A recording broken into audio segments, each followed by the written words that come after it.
Good morning, everyone. Well, we're back on another tour with Tim, and wow, the tours so far have been amazing. We've taken you up into the mountains and the mountain villages, and that has been absolutely beautiful, eye candy, stunning, magical experience. And then the last one, we went up on a really cool hike with a viewpoint to Sarajevo, but we have yet to come down and to explore this city.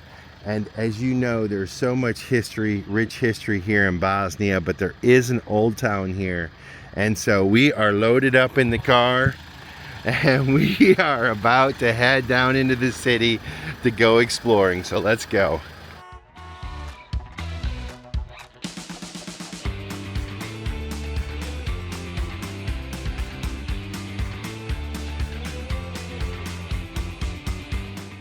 We have made it down into the city, and on our drive down in here we came through the gate of the old wall, drove weaving down through what would have been old residential neighborhoods, and back in history they were usually separated by religion, so you would have Muslim neighborhoods, Orthodox neighborhoods and such. And then as we got closer to the city, we started coming through where the old trading areas would be. Now we're parked right across from a beautiful historical government building that unfortunately during the war was destroyed with the potassium bombing, burned to the ground, disintegrated. But they have built it back in its original form. And now we're gonna walk right over here to what we're being told is Old Town. So welcome to Sarajevo. These are all Bosnian, so this would be made. This is made in Turkey. So how can you tell the difference, Tim? This is traditional Bosnian. You can see that it's been hand done. Okay, so it's been hand done. And there'll be a marking on the bottom. Usually, we'll go to my friend's place and you can see that. So many shell cases around. Yeah. They said, what can we do with these? And trying to find creative Apparently, ways. so much ammunition fell on Sarajevo that if you stack them all on top of each other, you could go to the moon and back. Wow.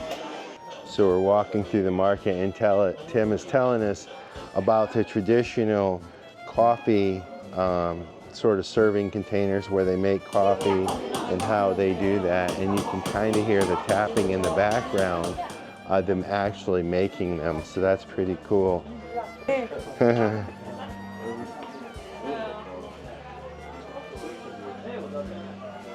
Wow, look at this. This is the owner.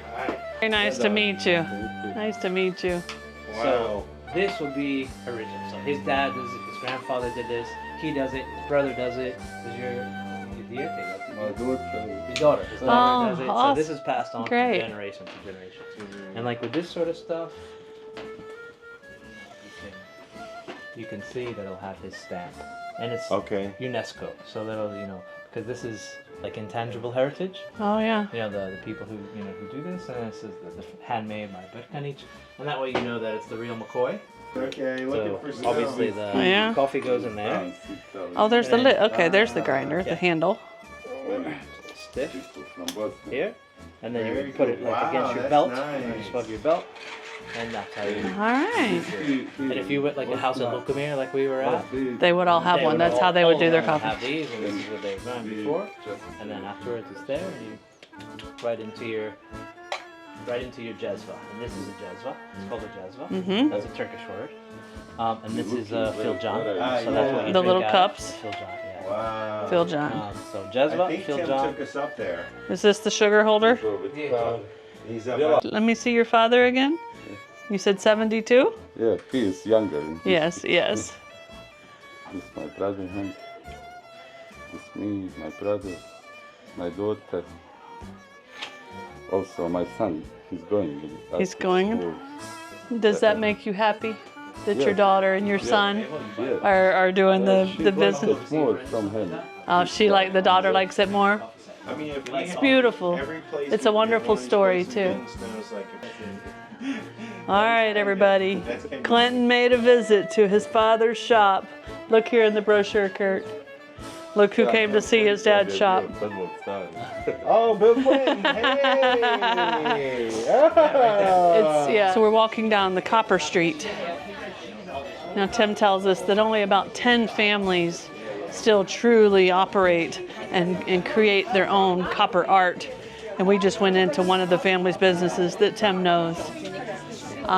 It's also considered, hold on, let me get through this group of ladies. There we go. It's also considered an intangible UNESCO place. So the art of the coppersmiths here in this area is really special. The ones that still truly practice the art are allowed to put a stamp on the bottom. Of course, anybody can put a stamp on the bottom, but their stamps include the UNESCO little logo. How cool is that, guys? What is the secret to the coffee, Tim? I see. The other day he put the foam in each cup. Why did he do that? Well, when it's this creamy color, that means there's no mud. Wait, now you have mud. See, so what you do is you gently churn, and then it'll turn to creamy color. Once it's fully creamy color, that means all the grinds are on the bottom. And this is how you don't get mud coffee. And whereas in Serbia, they just pour it. Or as Montenegro, they just pour it, and it's all it's all mixed up. So you churn it, and you can also like scrape the sides a little bit. So Yeah, you can see there's like little coffee grounds around there. Yeah. Tim says you got to get those to settle to the bottom. Once you get all the black stuff out, keep churning.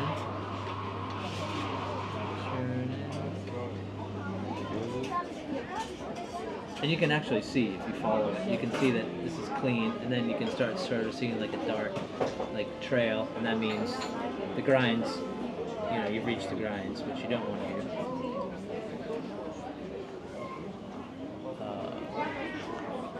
What is that thing, Tim? Is that a This is sweet? a Turkish delight. Oh, you get a Turkish delight, Kurt. I imagine you can have my Turkish delight, huh? I'll take a little taste out You of get it in that. the local language, it's called rahat. Local. Rahat. Wow. What's it taste like, Kurt? It's almost like a very, very mild watermelon or something like that. One of those fruits that just doesn't have like a real strong taste, like maybe a light floral taste. That's probably rose.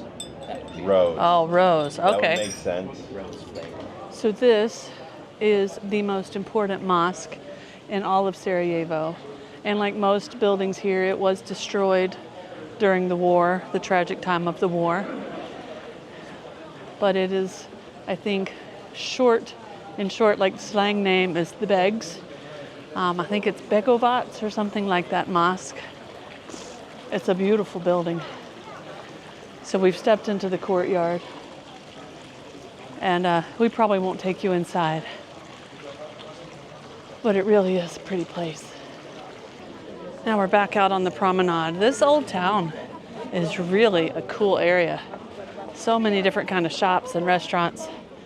And as we've learned in the Balkan area of the world, coffee is extremely important here. Now we've already stopped off and had our first coffee. Tim gave us some lessons on how to get the grains out of the coffee. I had a Turkish tea, which was delicious. And I don't know if you can see up on that building the shrapnel and the bullet marks, but they really are riddled throughout the city. A lot of them have been covered up and stuff, but there's still a lot of them that are sort of kind of as they were after the war.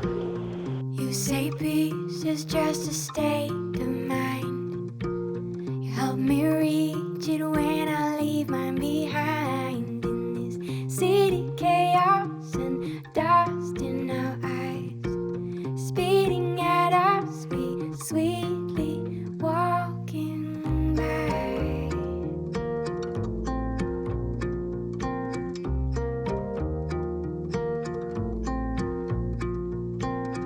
You say freedom's all about letting go, stripping down from all the ego, tasting beauty when it aches in your soul, letting all these restrictions go.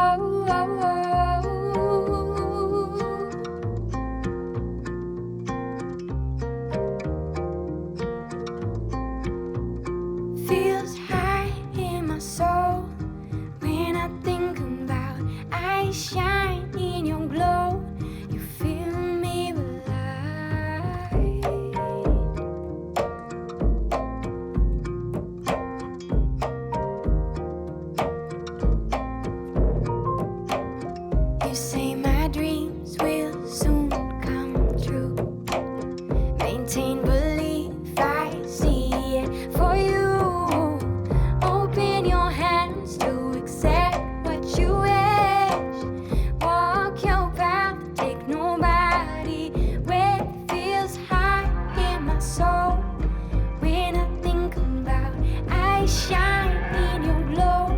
You fill me with light, feels high in my soul. When I think about I shine in your glow, spin me around.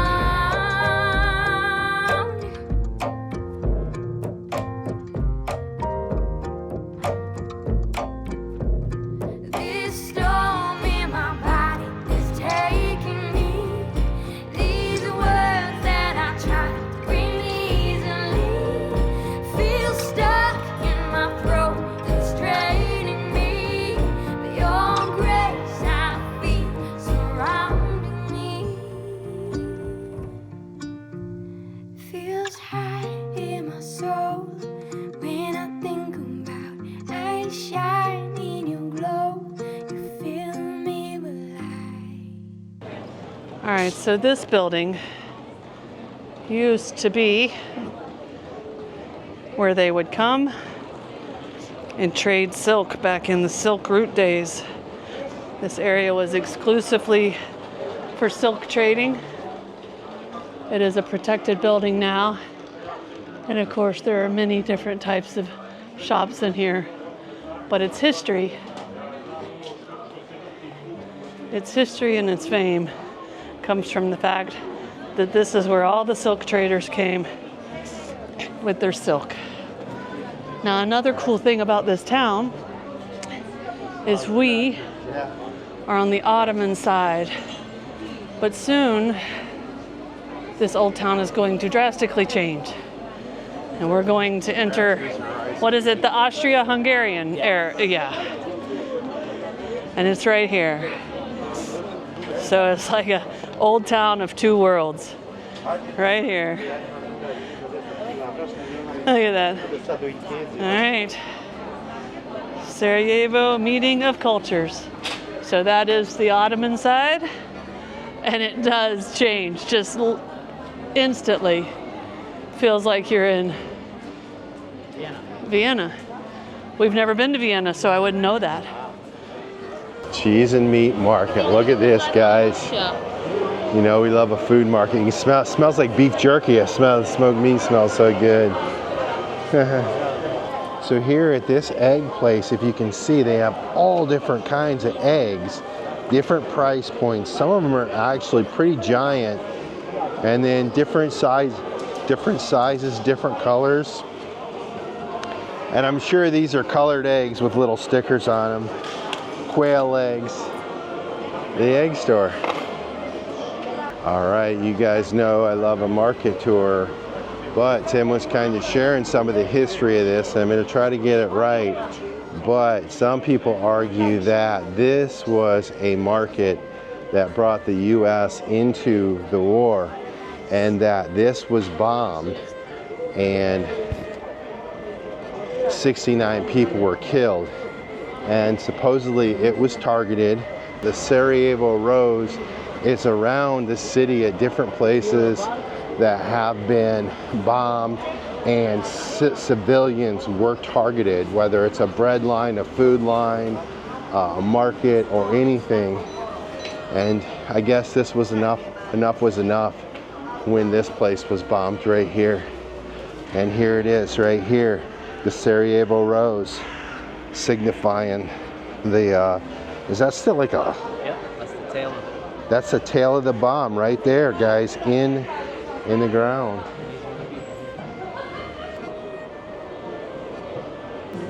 And then this is a list of the people. Yeah. And so they weren't necessarily strategic military targets, they were just where people congregated. People waiting for bread. People waiting for bread, and they just dropped a bomb. Yeah. Was it random, or you think it was targeted? Oh, target. Wow. And they're called Sarajevo Rose. Sarajevo Rose. We stopped by the market. Tim picked up an apple, a lemon, and I got some blueberries and some strawberries. And then usually outside the food market, they have maybe a little more functional household market items, some clothing items, and other little things that you get. And just a small little area that's you find in the market areas. So this building It's called a Han, H-A-N. And back during trading days, it was like an inn, or maybe think like a hostel, for the merchants. So the governments would set up places where if you were a merchant and you came to town to do your trading and your business, you could safely park your carts and all your goods, and in the upstairs there'd be a room for you to sleep. A really cool building. Now I think we're headed to lunch. So Tim has brought us to a place with the local cuisine, and I think we're probably gonna just trust him to order for us, Kurt. What do you think? I think that's probably the best thing. We struggle through all the menus and all the different food items, and so if we have somebody who knows what to get, let's get it. Once we get our dishes, we'll tell you the name of them, guys. But it is time for some lunch. All right, our first dish is a ravioli with some meat inside and a nice white sauce, and it is called klepe. K-L-E-P-E. Klepe? Klepe. And of course, bread. All right, what was our next dish, Tim? Braised veal. Right here, okay. We got some veal cubes right here. Sitni Chevap. And that is how you spell that one. Tim's ordering a breakfast for lunch. Scrambled eggs and spinach, but apparently cooked a special way. What's it called? Chimbuk. Chimbui. Oh, boy. It's very difficult language for me. As they all are, including English. All right, so Kurt, you've had time to have some of them. They're like homemade dumplings, and they have little chunks of veal inside of them, and it's like a sour cream sauce on top. There's definitely a lot of garlic, maybe like a little pepper, onion, and carrot in there or something like that. Very flavorful and delicious, and the bread is light and fluffy and great for the garlic sauce. Yummy. Delicious.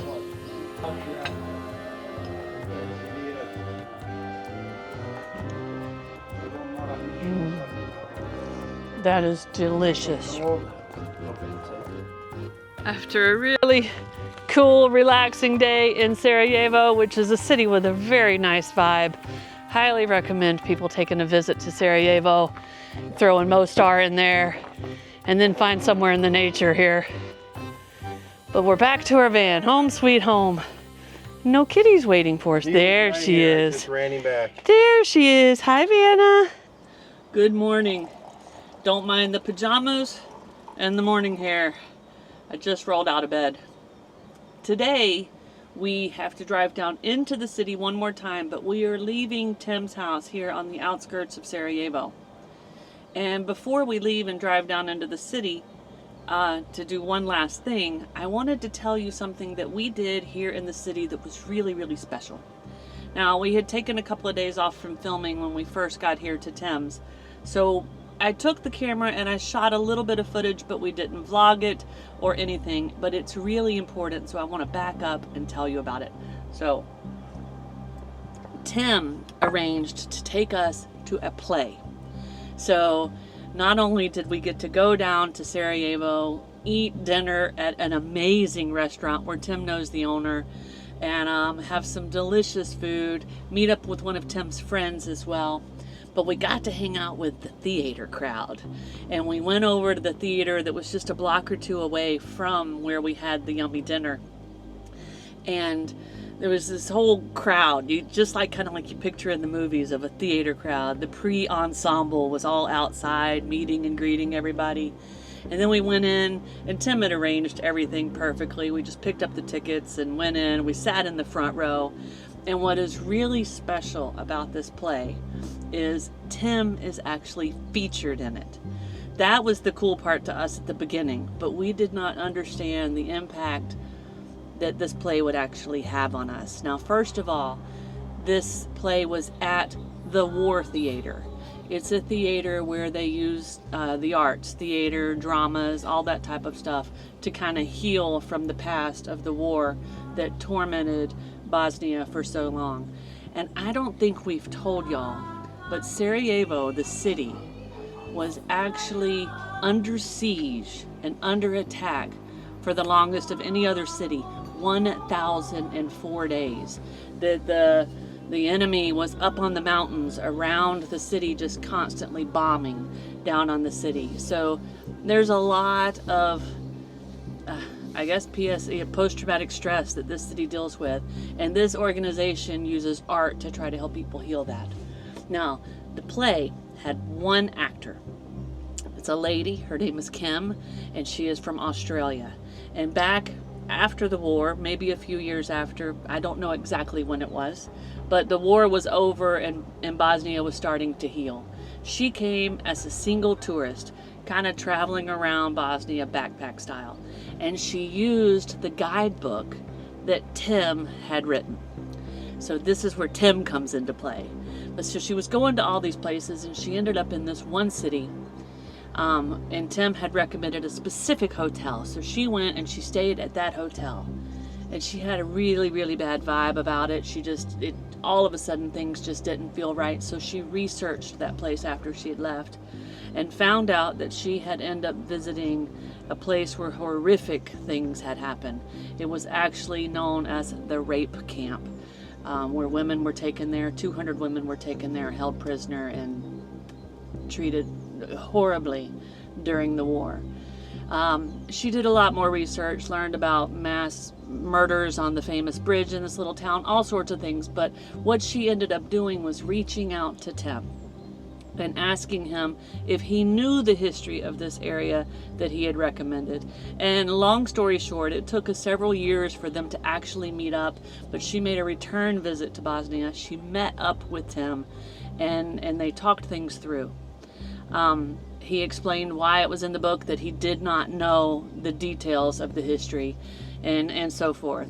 But she tells her whole tale of the feelings and emotions involved of going to a place to celebrate and then turning it and learning that it is a horrible, tragic place. And she ended up doing tons of research, meeting with a lot of people, and she turned it into this very intriguing, you can't take your eyes off of her. It is 2 hours of her up there just talking to you, but it is one of the most amazing things we have ever experienced.